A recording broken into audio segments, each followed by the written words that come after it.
2016 nang dumating ako sa Taiwan, nasa point yun ng sobrang lakas ng Taiwan. Syempre dahil bagong salta at first time makahawak ng pera ng ganun kalaki. Hindi ko na nahawakan ng maayos ang pera ko dahil bili dito, bili doon, magagandang sapatos, dami, maling kape, kilalang buffet dito sa Taiwan, hotpot, gala kahit saan at hindi ko maisip na darating ang panahon ng tagtuyot.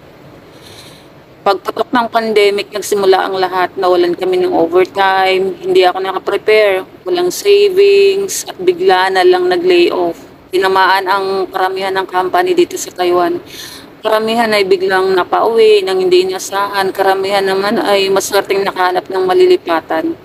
Sa ngayon, magdalawang taon na akong walang overtime. At kung solo ka na walang iniisip na padadalan sa Pilipinas, okay sa yung basic salary ng Taiwan.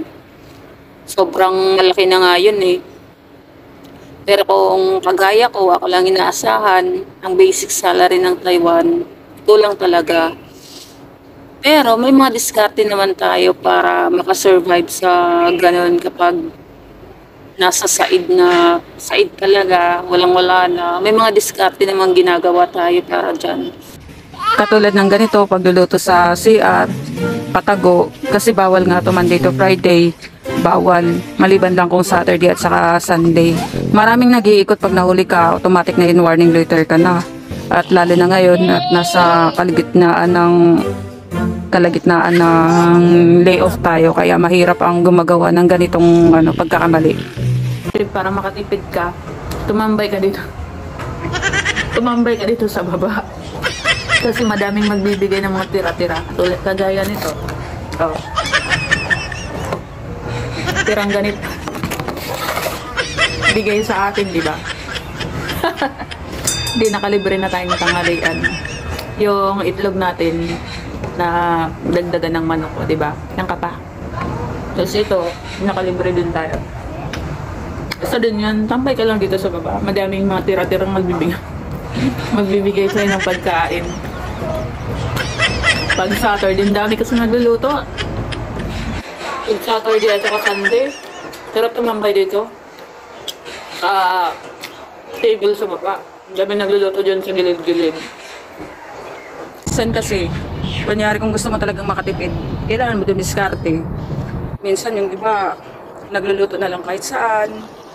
O patago nagluluto sa CR, ganyan. Yung iba naman, sa microwave, yung noodles niluluto. Pero bawal talaga yun. Bawal talaga yun. Dito kasi sa amin, nakakapagluto Saturday at saka Sunday lang. Pag Monday to Friday naman, hindi na, bawal na talaga yun. Tsaka dito sa amin, hindi talaga kami nagluluto ng Monday to Friday. Nag-order lang kami ng pentang, yung parang box na may assorted ba? Assorted ba ang tawag yun? Yung parang iba-iba ng may gulay, may gulay siya, may prutas, tapos ulam, kanin. Andun na sa isang box na yun. Tapos pag nagsawa ka naman, nagsawa ka kasi paulit-ulit yung ulit-ulit naman yung pagkain, bibili ka sa 7-Eleven. Tapos dito kasi sa Taiwan, may mga street food naman, may kung gusto ba rin mag-hotpot, kung medyo nag-birthday, kakaluwag ka naman, pwede kang kumain ka lang sa labas. Pero sa ngayon kasi, halos karamihan, katulad sa amin, na isang taon na kaming walang overtime. Maramihan sa amin, ginagawa namin para makatipid. Halimbawa, bibili kami ng pentang. Hinahati namin yun, hinahati namin sa dalawa.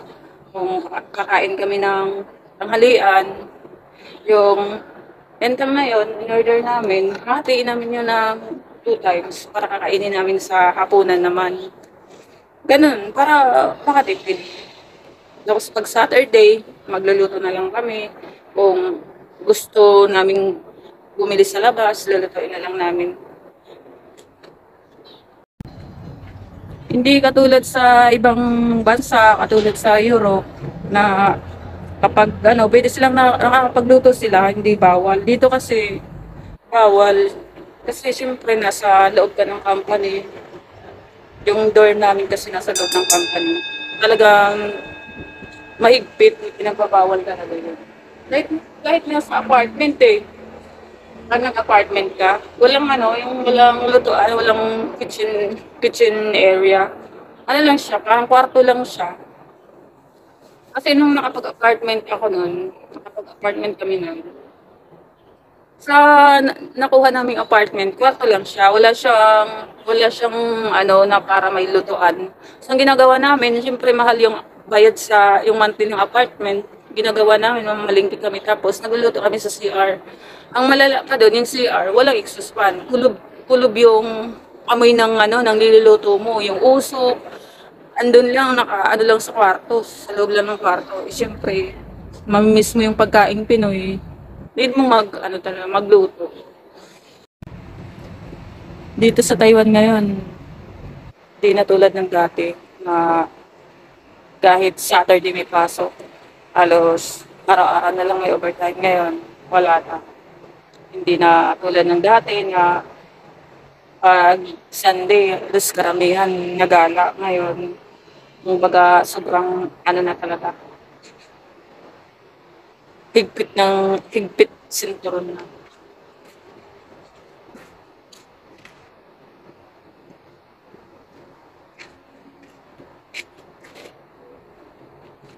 Pero maswerte pa din kami nung mga year 2016 na talagang kalakasan. Minsan nga, maabot ng 9:30 pa yung ano namin, yung out namin. Tapos Saturday may pasok kami. Tapos umaabot ng 42K linis na yun. 42K NT linis na yun yung sahod namin. Ngayon wala na talaga. Basic na. Siguro nakaisang taon na kami na ganito. Wala nang overtime. Yung ginagawa namin para makatipid, starting malupit na lang. Monday to Friday. Monday to Friday kasi dito sa Taiwan talaga, dito, lalo na dito sa dorm namin, sa company namin. Bawal kasi magluto. So, ang ginagawa ng iba para makatipid.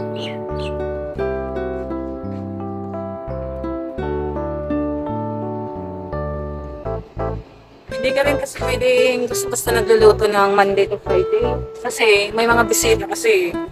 May mga bisita na minsan na pasok ng kwarto, nag-check.